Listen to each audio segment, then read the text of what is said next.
Hello everyone, my self Manpreet and welcome है आपका nursing scoop YouTube channel पे। And हम कर रहे हैं यूपी पीएससी स्टाफ नर्स का question paper solve. And already इसके पार्ट 1, पार्ट 2 एंड 3 मैंने बना दिए हैं, और अगर आपने नहीं देखे तो आप इसके बाद वो भी देख लेना। So all questions given in this paper are very very important for all upcoming exams. So चाहे आप किसी नर्सिंग एग्जाम के लिए अपेयर हो रहे हो या CHO का एग्जाम है, एक बार ये क्वेश्चंस को अच्छे से देख लेना। अगर आप चैनल पे फर्स्ट टाइम आ रहे हो, अपने चैनल को सब्सक्राइब नहीं करा है, so do subscribe the channel first so that आपको आने वाली हर वीडियो की नोटिफिकेशन टाइम पे मिले।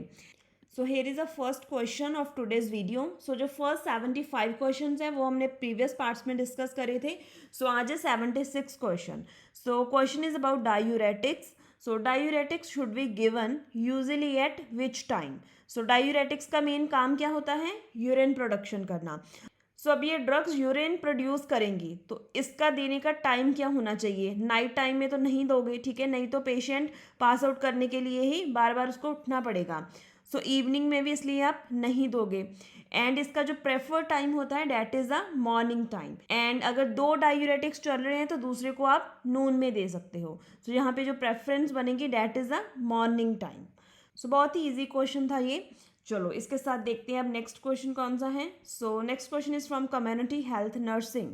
As per the housing standards which statement is not true. आपको जो फॉल्स स्टेटमेंट है वो फाइंड आउट करनी है इस क्वेश्चन में से। ऑप्शन देखते हैं। Minimum height of a roof should be 10 feet. ठीक है, मिनिमम हाइट 10 फीट होनी ही चाहिए। Next is there should be at least 2 windows in a room. एक रूम में एटलीस्ट 2 विंडोज होनी चाहिए। ऑप्शन सी क्या है? Window should be at height of 3 feet in wall of the room. This is also the recommended pointer. Option D क्या है? Every room should have 2 doors of 6 feet height. एक room में एक door enough होता है, 2 doors की ज़रूरत नहीं होती है। Hair option D is not true and that is what asked in a question. Hair option D is the right answer. Next question is about Alzheimer disease. The main clinical manifestation of Alzheimer disease is early memory loss, recent memory loss, early and recent both, and option D is the whole memory loss. Alzheimer disease क्या है? It is a neurological disease है जो कि progressive होती है in nature, and Alzheimer disease is a main cause of the dementia. ठीक है, अब इसमें होल मेमोरी लॉस तो नहीं होता है। अल्जाइमर डिजीज में होता है short term memory loss, and short term memory loss में अर्ली मेमोरी लॉस भी आता है एंड रिसेंट भी आता है। इसका जो राइट ऑप्शन होगा that will be the option C, early and recent memory loss. Short term memory loss is a right answer. Next question देखते हैं। Next question is from OBG. Meaning of complete cervical dilatation during labour is. Complete cervical dilatation कितनी होती है? 4 centimetre, 8, 10 और 12 centimetre. At the end of first stage of the labour जो complete cervical dilation होती है वो हो चुकी होती है। एंड कंप्लीट सर्वाइकल डायलिटेशन कितनी होती है? That is the 10 centimetre. ठीक है, right option is option C. ये भी बहुत ईजी क्वेश्चन था। इस क्वेश्चन में आपको 2 लिस्ट दी हुई हैं, list 1 and list 2, and in options को आपने एक दूसरे के साथ मैच करना है एंड उसके बाद यहाँ से करेक्ट ऑप्शन सेलेक्ट करना है। इसमें देखते हैं। First is a इनएडिक्वेट light. Light proper नहीं है तो कौन सी डिजीज इनमें से हो सकती है या क्या प्रॉब्लम हो सकती है? इनएडिक्वेट लाइट से जो प्रॉब्लम हो सकती है that is a minor nystagmus. Minor nystagmus क्या है? कोल माइनर्स में जो होता है। जो माइनर निस्टैग्मस है it is a occupational disease है एंड मेनली ये देखने के लिए मिलती है कोल माइनर्स में। ड्यू टू इनएडिक्वेट लाइट की वजह से होती है एंड इसके जो मेन साइंस होते हैं that is photophobia, night blindness and defects in a vision. Coal miners में देखने के लिए मिलता है minor nystagmus. Option B is excessive sound. ज़्यादा साउंड के कारण क्या हो सकता है? इसका राइट आंसर है, इसको आप मैच करोगे, lack of concentration and inability. ठीक है, अगर ज़्यादा साउंड एक्सेसिव नॉइस होगी तो क्या होगा? लैक ऑफ कंसंट्रेशन हो सकती है। ऑप्शन सी देखते हैं। Option C is a excessive vibration. So excessive vibration की वजह से हो सकता है वाइब्रेशन इंड्यूस्ड रेनॉल्ड डिजीज, ठीक है, ऑप्शन बी।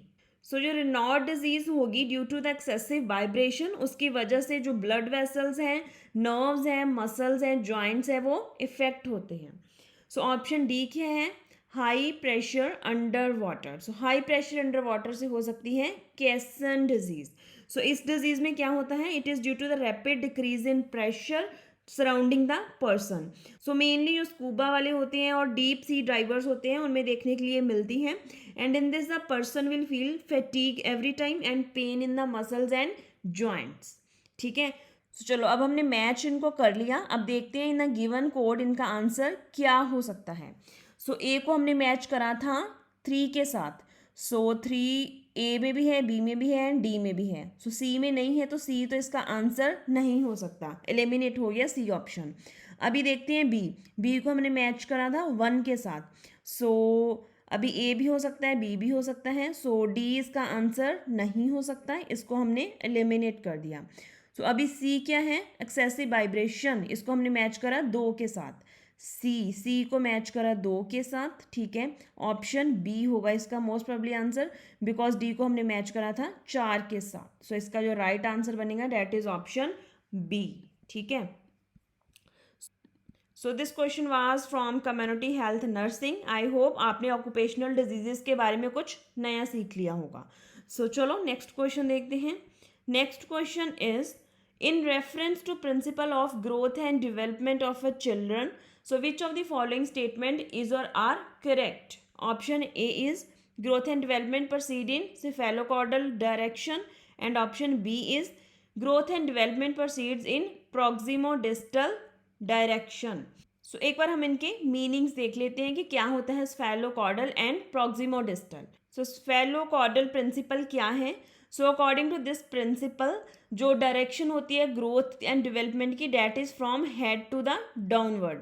सो हेड डाउनवर्ड का क्या मतलब हुआ कि firstly child will gain the control of head and then arms and then legs. So this is the sphelocaudal principle. So next is the principle of proximodistal development. So इसमें क्या है कि जो चाइल्ड होगा उसकी फर्स्टली आर्म्स डेवलप होंगी, then hands होंगे, then hands के बाद फीट डेवलप होगा एंड उसके बाद फिंगर्स आएंगी, देन टोज आएंगे। So this is a proximodistal development. So इसमें राइट ऑप्शंस कौन से होंगे? Both A and B, both 1 and 2।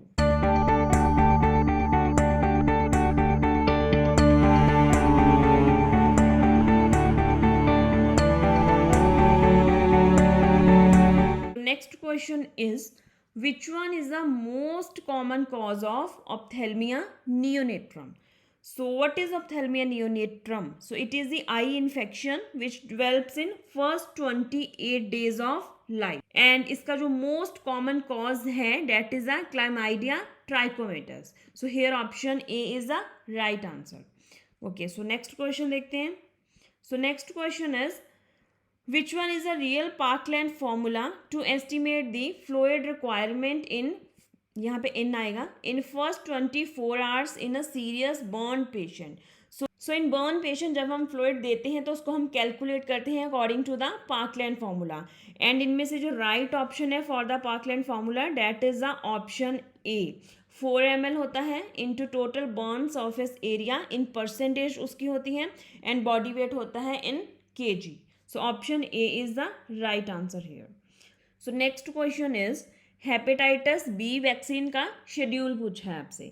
सो जो हेपेटाइटिस बी वैक्सीन होती है it is given as a 3 dose series, and इसको देते हैं हम 0, 1 एंड 6 मंथ पे। So right option is option D. So with this next question is about International Council of Nurses. So which statement is not correct about the International Council of Nurses? So option A क्या है? It works to ensure the quality nursing care for all. बिल्कुल सही है, quality nursing पे focus करते हैं। So option B क्या है? It helps in advancement of the nursing knowledge. This is also right. And option C क्या है? This ensures to provide the competent and satisfied nursing care. बिल्कुल सही है ये भी। So and option D is its contribution in ensuring the sound health policy in the world is minimal. So minimal बिल्कुल नहीं है, इसका अच्छा कॉन्ट्रीब्यूशन रहता है। So option D is the right answer, because यहाँ पे पूछा था कि कौन सा स्टेटमेंट करेक्ट नहीं है। Okay, so next question is the spinal anaesthesia is usually given at which level of spinal cord. So कहाँ पे लगाते हैं हम स्पाइनल एनेस्थीसिया? सो देखो, जो स्पाइनल कॉर्ड होती है that is typically at L1 and L2 level of the supine, and आपको नीडल इंसर्ट करनी होगी फिर उससे नीचे, ठीक है, बिलो ऑफ L1 और L2। सो इसका जो राइट ऑप्शन होगा डेट इज फिर L3 and L4। So option B is the right answer here. Okay, so next question देखते हैं। Next question is again from psychology, and इसमें भी दो लिस्ट दी हुई है, आपको वो मैच करनी है। तो मोटिवेशन को आप किससे मैच करोगे? साइकोलॉजिकल अपसेट तो नहीं होगा, presence of two or more conflicting desires in a individual. So conflicting desires का मतलब क्या है कि पेशेंट को कन्फ्लिक्ट है, ठीक है। सो कन्फ्लिक्ट को तो आपने इससे मैच कर दिया, एंड उसके बाद आगे फिर मोटिवेशन को आप मैच करोगे energising to attain the specific goal. So motivation को आपने इसके साथ मैच कर दिया, एंड फिर क्या बचा? स्ट्रेस। सो स्ट्रेस क्या होगा? साइकोलॉजिकल अपसेट होगा, एंड जो बच गया that is a frustration. Frustration is a blocking of desires और नीड, ठीक है। अब आपने मैच कर दिए, एंड अगर आप इन कोड्स में से इसको अप्लाई करोगे तो आपका आंसर बनेगा ऑप्शन ए, ठीक है। सो आपको बेसिक डेफिनेशंस पता होनी चाहिए थी motivation, frustration, conflict and stress की, जो कि सबको पता ही होती है। अगर आपने बेसिक साइकोलॉजी अच्छे से एक बार रीड करी हो तो इसका आंसर बनना था फिर आपका option A.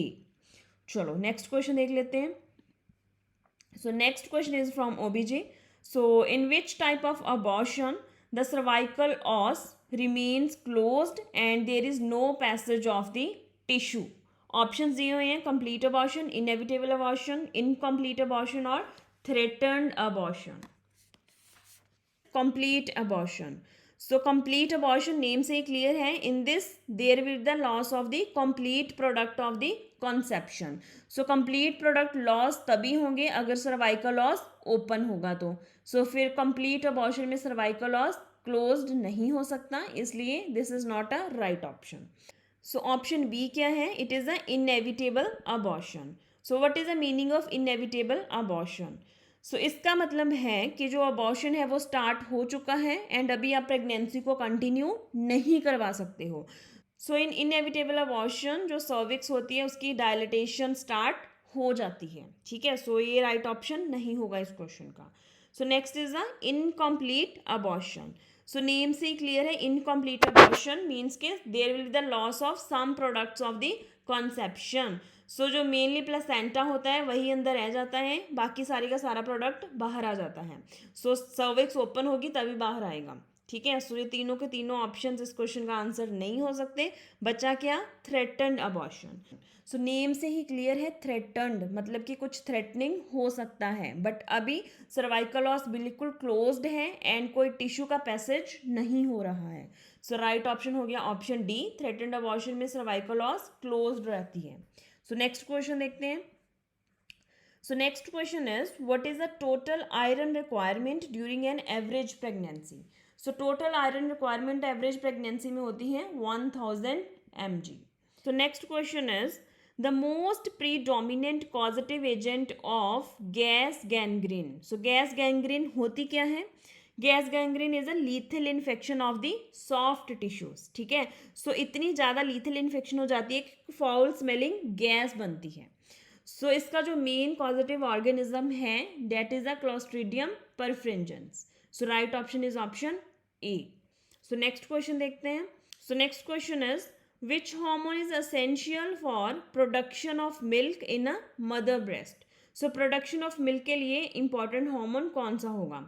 FSH, prolactin, ADH और ऑक्सीटोसिन। सो नॉर्मली देखो जो कन्फ्यूजन होता है that is between the prolactin and oxytocin.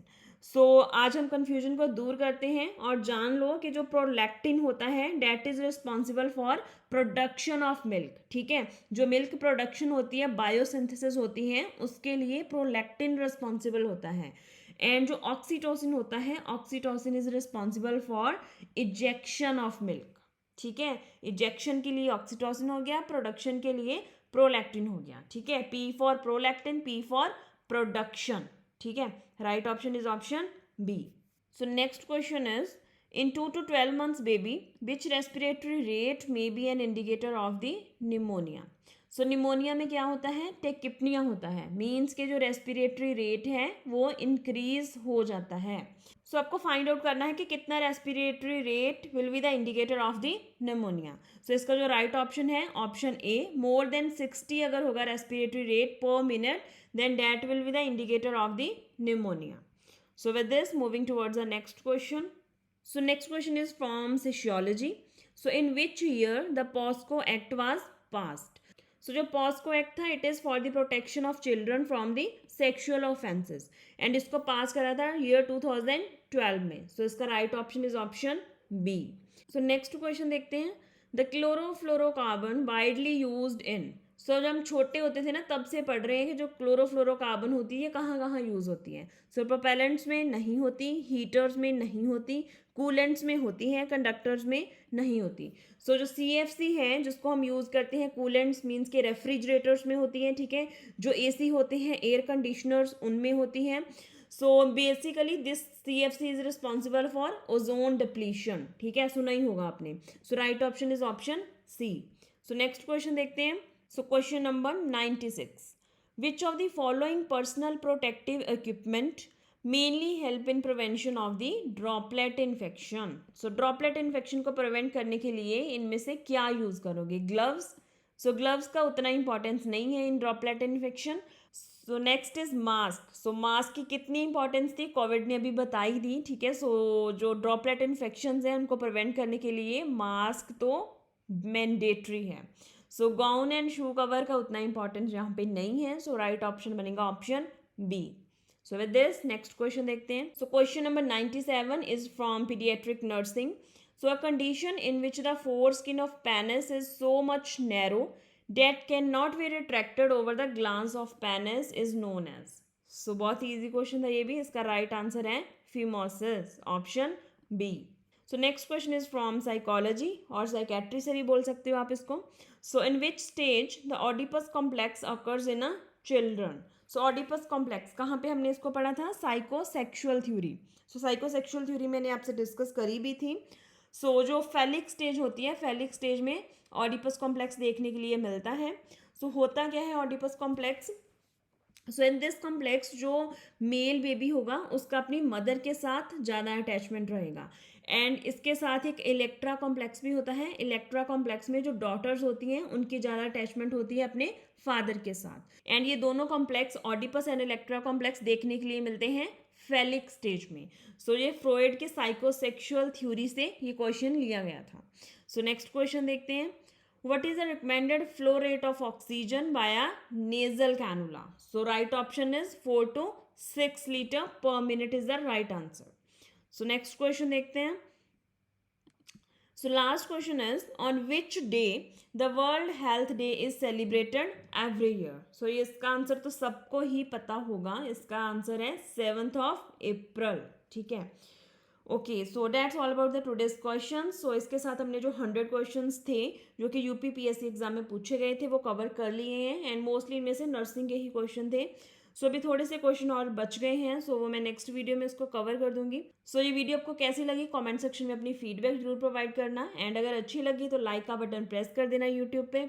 Okay, सो चलो जो बाकी के क्वेश्चन रह गए वो हम कल डिस्कस कर लेंगे। So stay tuned and thank you so much for watching.